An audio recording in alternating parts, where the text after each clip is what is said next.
Bilangan 21 ayat 1 sampai 35. Raja negeri Arad, orang Kanaan yang tinggal di tanah Negeb, mendengar bahwa Israel datang dari jalan Atarim.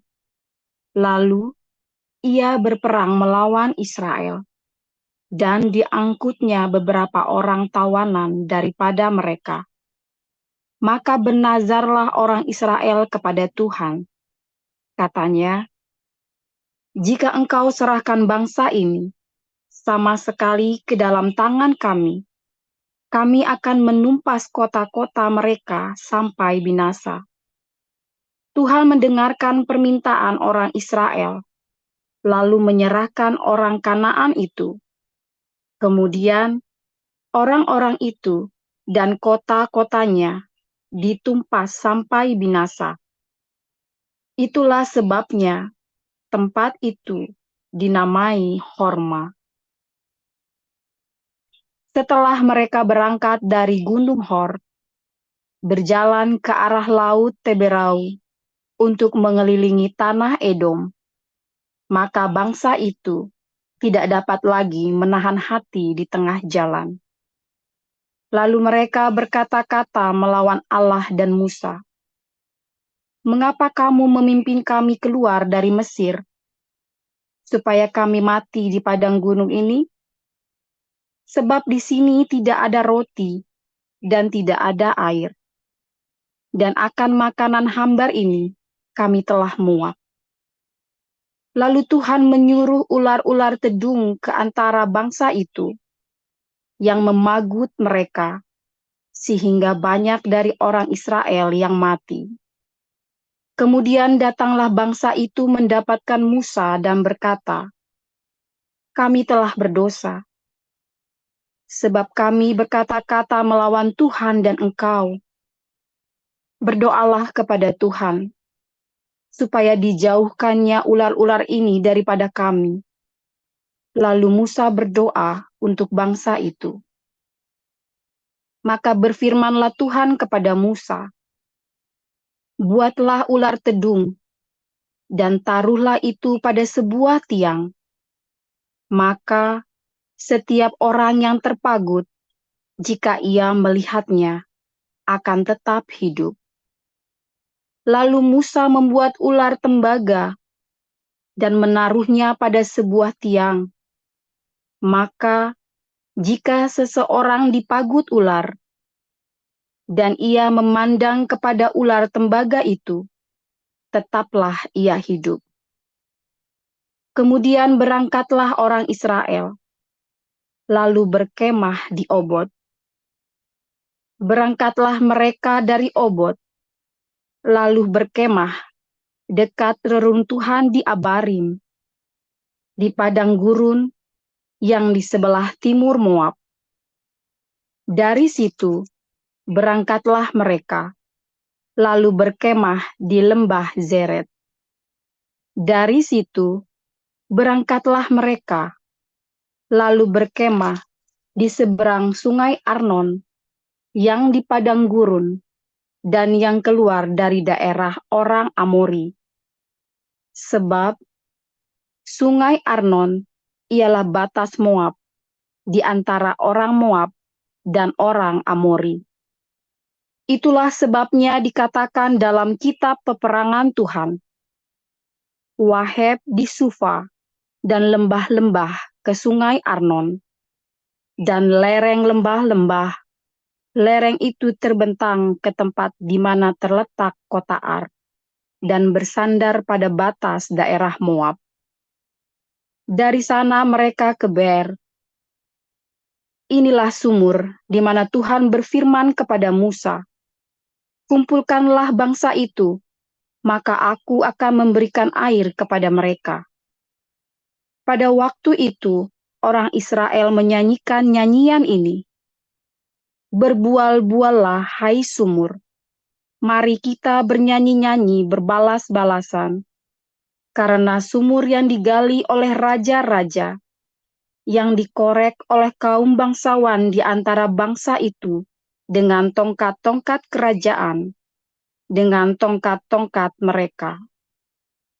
Dan dari padang gurun mereka ke Matana, dari Matana ke Nahaliel, dari Nahaliel ke Bamot, dari Bamot ke lembah yang di daerah Moab, dekat puncak gunung Pisga yang menghadap padang belantara. Kemudian orang Israel mengirim utusan kepada Sihon, raja orang Amori, dengan pesan, "Izinkanlah kami melalui negerimu. Kami tidak akan menyimpang masuk ke ladang-ladang dan kebun-kebun anggurmu. Kami tidak akan minum air sumurmu. Di jalan besar saja, kami akan berjalan sampai kami melalui batas daerahmu." Tetapi Sihon tidak mengizinkan orang Israel berjalan melalui daerahnya. Bahkan, ia mengumpulkan seluruh laskarnya, lalu keluar ke padang gurun, menghadapi orang Israel. Dan sesampainya di Yahas, berperanglah ia melawan orang Israel. Tetapi orang Israel mengalahkan dia dengan mata pedang, dan menduduki negerinya dari sungai Arnon sampai ke sungai Yabok, sampai kepada Bani Amon, sebab batas daerah Bani Amon itu kuat.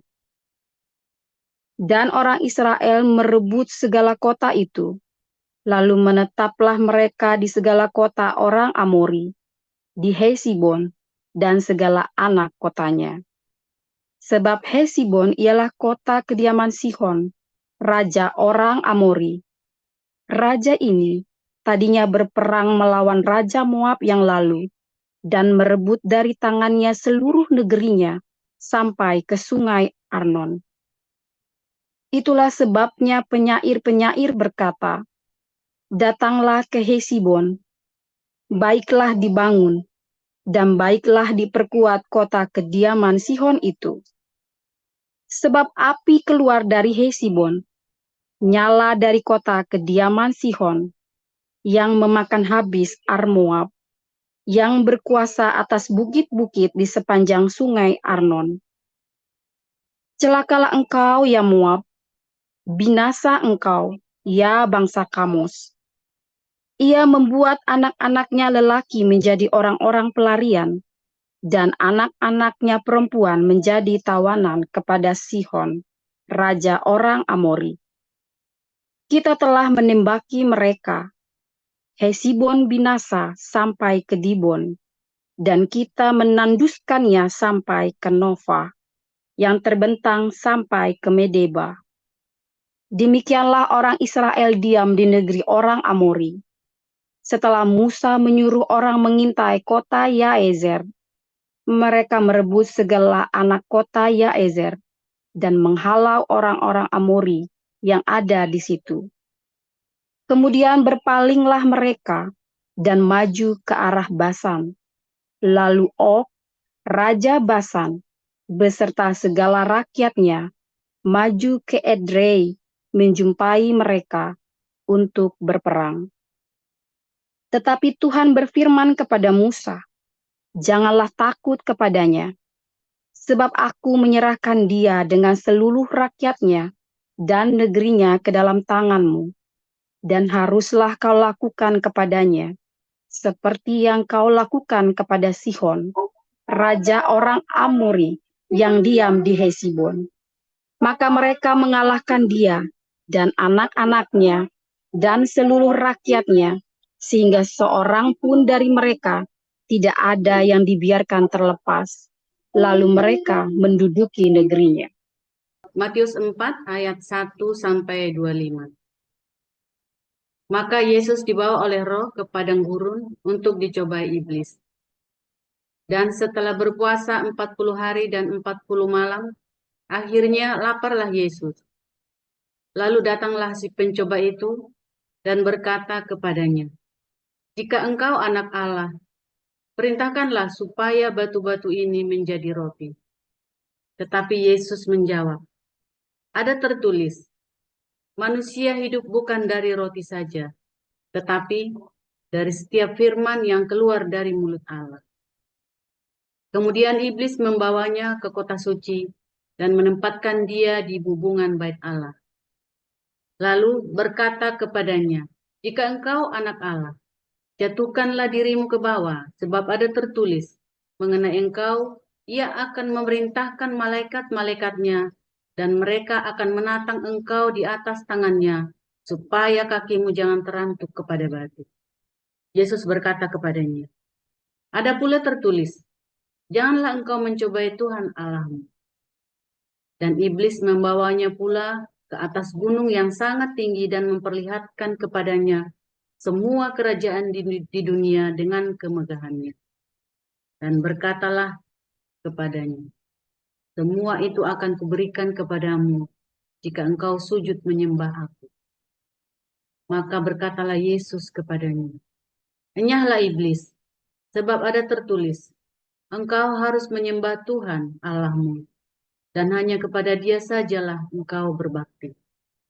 Lalu iblis meninggalkan dia, dan lihatlah malaikat-malaikat datang melayani Yesus. Tetapi waktu Yesus mendengar bahwa Yohanes telah ditangkap, menyingkirlah ia ke Galilea. Ia meninggalkan Nazaret dan diam di Kapernaum di tepi danau di daerah Zebulon dan Naftali, supaya genaplah firman yang disampaikan oleh Nabi Yesaya. Tanah Zebulon dan tanah Naftali jalan ke laut, daerah seberang sungai Yordan, Galilea, wilayah bangsa-bangsa lain. Bangsa yang diam dalam kegelapan telah melihat terang yang besar, dan bagi mereka yang diam di negeri yang dinaungi maut telah terbit terang. Sejak waktu itulah Yesus memberitakan, "Bertobatlah, sebab kerajaan surga sudah dekat." Dan ketika Yesus sedang berjalan menyusuri danau Galilea, ia melihat dua orang bersaudara, yaitu Simon yang disebut Petrus dan Andreas, saudaranya. Mereka sedang menebarkan jala di danau sebab mereka penjala ikan. Yesus berkata kepada mereka, "Mari, ikutlah aku, dan kamu akan kujadikan penjala manusia." Lalu mereka pun segera meninggalkan jalannya dan mengikut dia. Dan setelah Yesus pergi dari sana, dilihatnya pula dua orang bersaudara, yaitu Yakobus anak Zebedeus dan Yohanes saudaranya bersama ayah mereka, Zebedeus, sedang membereskan jala di dalam perahu. Yesus memanggil mereka, dan mereka segera meninggalkan perahu serta ayahnya, lalu mengikut dia. Yesus pun berkeliling di seluruh Galilea. Ia mengajar dalam rumah-rumah ibadat dan memberitakan Injil Kerajaan Allah serta melenyapkan segala penyakit dan kelemahan di antara bangsa itu. Maka tersiarlah berita tentang dia di seluruh Syria, dan dibawalah kepadanya semua orang yang buruk keadaannya, yang menderita pelbagai penyakit dan sengsara, yang kerasukan, yang sakit ayan, dan yang lumpuh. Lalu Yesus menyembuhkan mereka. Maka orang banyak berbondong-bondong mengikuti dia. Mereka datang dari Galilea dan dari Dekapolis, dari Yerusalem dan dari Yudea dan dari seberang Yordan. Ya, di Den Haag tadi itu banyak yang ya kita doakan, mereka datang nangis-nangis, sudah lama nggak ke gereja, bilang aku mau ke gereja lagi, aku tersentuh. Jadi saya bilang ya, saya berhutang Injil kepada kalian. Wah, itu orang-orang bule-bule itu pada datang satu-satu ya, pada nangis semua, terus dari doain. Terus ada beberapa ya, waduh, tadi benar-benar memang ada dilawat ya. Ya, ada berapa orang tadi ya, mungkin ada 5-6 orang itu ya, tadi kita doain, mereka tobat ya. Luar biasa, Tuhan baik. Nanti ceritanya nanti ya, siang. Nanti siang saya cerita. Hari judulnya Horma. Horma itu artinya devote, mengabdikan diri, devote atau mendedikasikan diri. Ya, devote itu juga artinya asilum. Ya, horma itu artinya juga asilum. Berteduh. Nah, ya, berteduh, berlindung.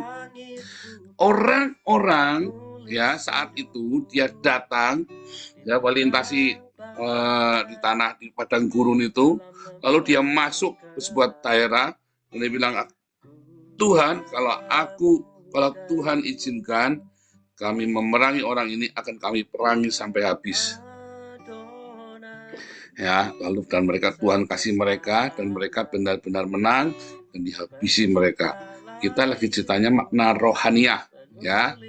Makna rohaniah, khorma, yaitu orang-orang ini mendedikasikan dirinya, mendevot dirinya. Nah, tetapi di dalam kerohanian, di dalam ibadah kita, kata devote itu atau devotion itu adalah saat teduh, saudara. Ya, tapi bukan sekedar saat teduh cuman ya udah diam, enggak, dia benar-benar mendedikasikan dirinya di dalam saat teduh itu. Dia tidak main-main di dalam devotionnya, di dalam saat teduhnya, ya, karena dia berteduh, asilum, ya, khorma itu asilum dari kata haram, bukan haram, karam, ya, haram itu artinya devote atau devotion atau berdedikasi atau komit terhadap sesuatu, saudara. Komitmen dengan sesuatu, ya, mantap dengan sesuatu. Nah, kalau orang yang hatinya mantap dan dia melakukan dengan sungguh-sungguh apa yang dia lakukan itu, dalam hal ini devotion kita, saat teduh kita, tiap pagi Anda bersaat teduh, maka kamu sedang mendapatkan asilum, sedang mendapatkan perlindungan, mendapatkan perteduhan. Tapi kalau kamu tidak devote, tidak mantap hatimu, cuma ngantuk-ngantuk, meremelek 3 rakaat, ya, rakaat pertama bangun, rakaat kedua nyalain som, yang ketiga tidur lagi, somnya tinggal nyala nanti mati sendiri kalau tidak lupa matiin, ya kan? Ya, Anda tidak mendapatkan apa-apa. Anda hanya memenuhi syarat saja. Kalau Anda diaken, ya udah syarat untuk jadi diaken. Harus ikut doa pagi kalau Anda pengurus, kalau Anda mau dapat beasiswa segala macam, ya syarat doang. Anda tidak akan mendapatkan apa-apa. Ya, ayo, udah tanggung bangun jam 4 pagi. Sekalian. Ngantuk, Pak. Oh, saudara, semuanya pada mulanya tidak karu-karuan. Ya, saudara, kita paksa ya, saya sampai setiap hari saya tidur jam 1 nungguin kalian ini. Ya, kalau sudah lewat jam 12 kan orang susah tidur, saudara. Ya kan, saya tidurnya baru jam 3 akhirnya. Makanya kalau malam Sabtu itu kan saya mengajar jam 4 pagi kan. Makanya saya bilang saya harus tidur sore-sore. Itu pun akhirnya tidak tidur pesak karena sudah terbiasa tidur jam 2, jam 3 pagi nungguin kalian. Ya, itu default. Orang nanya, Pak Paul kenapa melakukan itu? Ya karena itu pekerjaan saya. Ya, itu pekerjaan saya. Saya devote untuk pekerjaan saya. Tapi apakah saya punya masalah sehingga saya harus nungguin jam 1? Enggak. Kalian punya masalah dan saya nemenin kalian. Kalian punya masalah dan saya nemenin kalian untuk devotion. Untuk kamu melakukan saat teduh, untuk kamu benar-benar masuk komitmen, mendapatkan asilum, perlindungan dari surga. Kalau kamu mencari Tuhan sungguh-sungguh, setiap jam 4 pagi waktu yang di Indonesia kalian ya. Dulu saya waktu doa pagi, waktu saya masih jadi full timer, jam 4 pagi loh, di Salatiga. Ya, saya naik motor dingin-dingin tuh turun dari Ngawen itu, saudara ya. Jam 4 pagi tuh dingin-dingin, beku itu, saudara, dari atas gunung saya turun ke Salatiga itu. Ya kan, karena kita doa paginya di gereja. Beku, tahu nggak beku itu, saudara? Waduh, saudara, jam 4 pagi. Saudara cuma bangun nyalain Zoom saja. Udah ngomelnya, udah alasannya segudang. Jangan, lakukan dengan sungguh-sungguh, sekalian tekad bulat. Kamu akan mendapat sesuatu nanti. Saudara, dalam masa-masa pemulihan saya, ya, saya sehari mengkomitmen dengarkan minimum 5 khotbah. Tiap orang sendiri-sendiri ya. Kalian doa pagi, yang bangun jam 4 pagi, sudah tanggung bangun. Tapi kalau saya dulu minimum sehari mendengarkan 5 khotbah. Satu khotbah itu rata-rata 30 menit. Jadi minimum 5 khotbah. Dan saya seringkali 10 khotbah sudah saya dengarkan. Ya, 10 khotbah. Ya, Pak Petrus Agung, Pak Stephen Tong, udah gantian. kadang-kadang Bayu Saksipto ya dulu ya. Sekarang ya nggak udah ya bukannya meremehkan, bukannya gimana, tapi di masa-masa pemulihan saya bagaimanapun juga khotbahnya Pak Stephen Tong dan Pak Petrus Agung, saya sehari saya dengarkan ya, kadang-kadang sampai 10 khotbah itu ya, tak dengerin baik-baik ya. Kalau masih ada yang dengerin, ulang lagi, saudara, saya ulang lagi. Itu devote, saya komitmen. Sampai tiba-tiba roh saya bangkit ya. Itu ya, saya bilang, bisa. Saya sampai dulu pesimis ya. Tuhan suruh saya pelayanan lagi. Ya, bukannya percaya, nggak percaya, ya percaya, tapi ya, aduh. Itu saya devote ya, saya devote. Saya melakukan hormat. Dan saya bilang, Tuhan, kalau Tuhan memang sertai saya lakukan habis-habisan. Dan Tuhan sertai saya hari ini, saudara ya. Kenapa? Karena saya berdedikasi. Saya mengabdikan diri saya untuk devote. Untuk devotion. Ya. Untuk mencari Tuhan dengan sungguh-sungguh. Kalau kamu abdikan dirimu, cari Tuhan sungguh-sungguh. Apapun kondisimu, apapun keadaanmu, jangan bilang tidak bisa. Bisa. Saya sudah melewati dari lembah yang paling gelap. Bisa. Ya. Dan saya tidak malu dengan masa lalu saya. Dulu saya takut kalau ada orang ingat masa lalu saya, sekarang enggak. Hari ini saya ya sudah dipulihkan. Saya berani menatap masa depan. Dipanggil pun saya tengok apelu. Ya kan, ya udah nggak gemetar lagi diingat masa lalu saya hidup hari ini dan saya menghadap ke depan, saya berlari. Ada devotion dalam hidup saya ya. Para rasul melakukan devotion dalam hidupnya, devote, hormat. Orang-orang yang devote menang, saudara. Mau dalam pekerjaan, dalam kerohanian, dalam hal apapun, kalau kamu sudah tekad bulat ya, jadi saudara. Kalau sudah melakukan satu harus dengan tekad. Anda sudah di doa pagi saat itu, lakukan dengan tekad. Jangan tanggung-tanggung. Udah kadung bangun jam 4. Diniatin sekalian. Anda tahu jam 4 itu saatnya orang bunuh diri, saudara. Jam 4 pagi itu saatnya orang bunuh diri, saudara ya. Jam 2 sampai jam 4 pagi.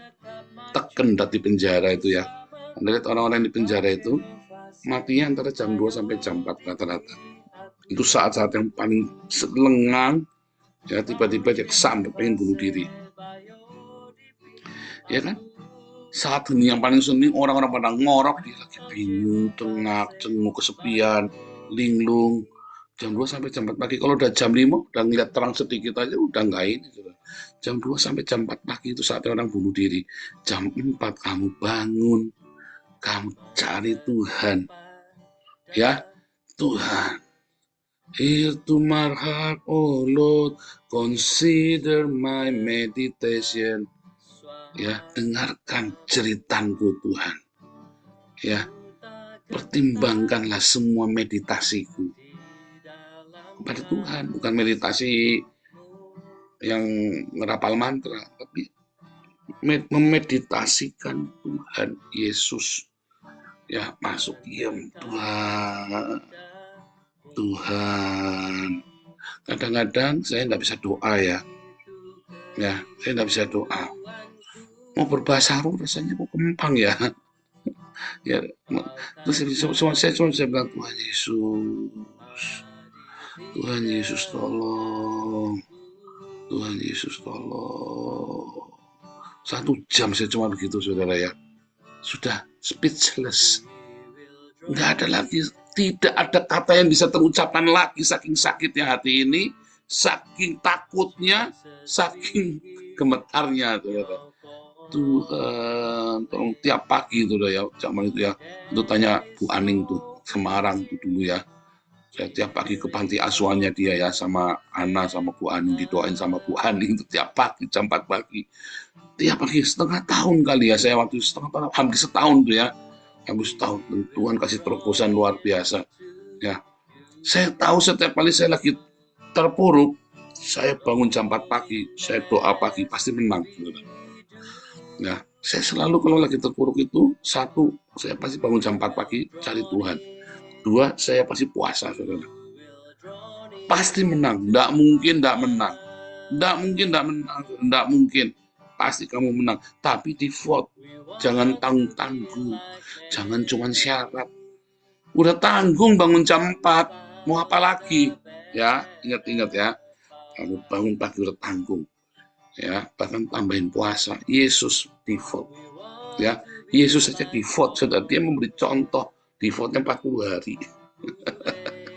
Dia masuk saat yang sendirian, 40 hari sendirian. Saya melewati masa-masa itu. Semua orang pasti melewati masa-masa padang gurun. Ya, di mana mereka default. Sebenarnya orang Israel itu melakukan itu 40 tahun. Mereka default, saudara ya. Di padang gurun itu. Mereka 40 tahun. Mereka nggak mengerti. Kenapa? Ya karena mereka ngeromet terus sambil ngomel-ngomel. Ya. Di padang gurun 40 tahun nggak dapat apa-apa sambil ngomel-ngomel. Tetapi generasi di bawahnya, ya, generasi di bawahnya diajarin sama Musa sama Yosua. Mereka jadi tentara, masuk menang perang terus. Ngeri saudara ya, hajar terus, jeder. Diajar terus saudara. Kenapa? Karena default. Ya, ada dedikasi, ada pengabdian, all out hidupmu saudara. Kamu sudah bangun jam 4 pagi, jangan tanggung-tanggung, terusin saudara. Ya, teriak. Udah selesai di sini, orang sambil doa syafaat, kamu ngikutin doanya. Ya, kamu, Tuhan, tolong aku Tuhan. Tuhan, tolong aku Tuhan. Tiap pagi, tak jamin kamu menang. Apapun pergumulan hidupmu, tak jamin kamu menang saudara. Nggak mungkin nggak menang. Saya sudah ngelewatin ya. Saya sudah ngelewatin. Serius, kamu tanya Bu Ani Rumah Shalom Semarang itu saudara ya. Serius saudara. Dalam masa-masa. Kamu kalau tanya Bu Ani cerita banyak bagaimana saya bisa dipulihkan hari ini. Ya, itu saksi hidup itu Bu Ani itu. Dari kita terpuruk kandas, jebret sampai di bawah dasar. Ya, Bu Aning pertamanya ikut doa pagi istri saya ya, dia naik mobil sendiri setir, saya malas suruh apa bisa udah. Tapi terus akhirnya saya bilang, wah bener juga ya, tiba-tiba sering ya, kan saya udah puasa, doa pagi yuk, tak niatin ya. Waduh, namanya masih pagi ya, masih ngompol, ada yang meja, ada yang wah semua motor bisa ya. Saya ambil roh doa itu ya bersama-sama. Ya, default, jangan tanggung-tanggung ya. Kalau doa pagi, udah tanggung bangun nih. Jangan pakai 3 rakaat, saudara. Nggak ada rakaat-rakatan. Bangun pagi, nyalain kalau perlu nyalain videonya, kata Pak David. Kamu belum pernah diomelin Pak David, kamu udah nyalain video kamu. Nyalain videonya bener Pak David, supaya jangan tidur. Kalau kamu tidur ya bablas. Nggak ada yang tahu, ya kan? Kamu default, dedikasikan hidupmu, ya, kamu akan mendapat perlindungan, kamu juga mendapatkan kemenangan dari surga. Tuhan Yesus memberkati.